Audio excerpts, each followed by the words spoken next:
कब तक चुप रहूं? कब तक मैं अपने गरीब तिपरासा को, जो भूखा है,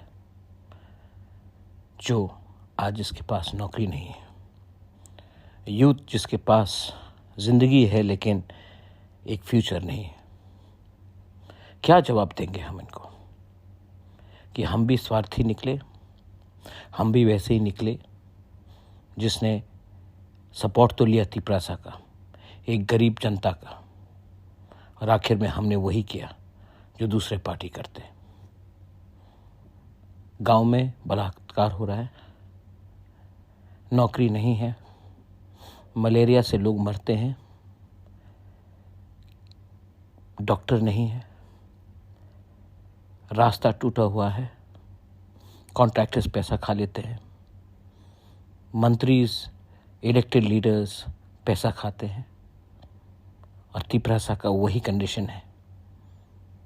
पूरा नॉर्थ ईस्ट, पूरा देश हमारे ऊपर हंसता है क्योंकि हमने क्या पाया है।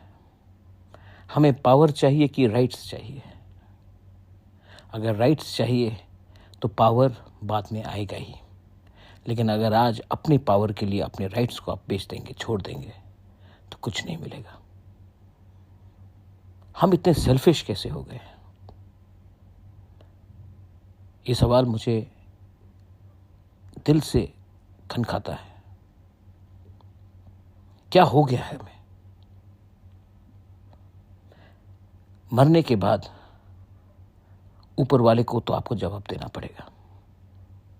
क्या जवाब देंगे कि हमने भी वही किया, सपोर्ट लिया एक गरीब जनता का, एक गरीब भूखा तिपरासा का, और हमने उन्हीं को वापस वही धोखा दिया जो 70 साल से नेता कर रहे हैं? क्या जवाब देंगे? एक दिन हम सब मरते हैं, एक दिन हम सब मरेंगे, लेकिन मरने से पहले एक बार अपने तिपरासा के लिए जी लो। सोचो, आज ये फाइट अपने लिए नहीं है, अपने भविष्य के लिए है, अपने यूथ के लिए है। सोच लो, क्योंकि ये मेरा लास्ट फाइट है। इसके बाद ना ताकत रहेगा, ना शरीर रहेगा, ना जान रहेगा, लेकिन जब तक ये मेरे पास है, मैं इस बार तो 2023 में फाइट करूंगा। मुझे मालूम नहीं है कि मेरे साथ कौन रहेगा, मुझे मालूम नहीं है, लेकिन मैं जानता हूं कि एक जो बूढ़ा गांव में माँ है, जो बूढ़ा गांव में तिपरासा है, वो मुझे प्यार करता है।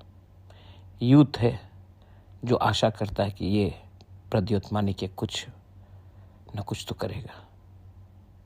ये मेरा सपोर्ट है।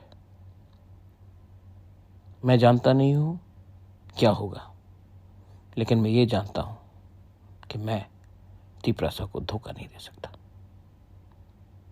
बेलाइनो हम भाई, सोचना मैंने क्या बोला।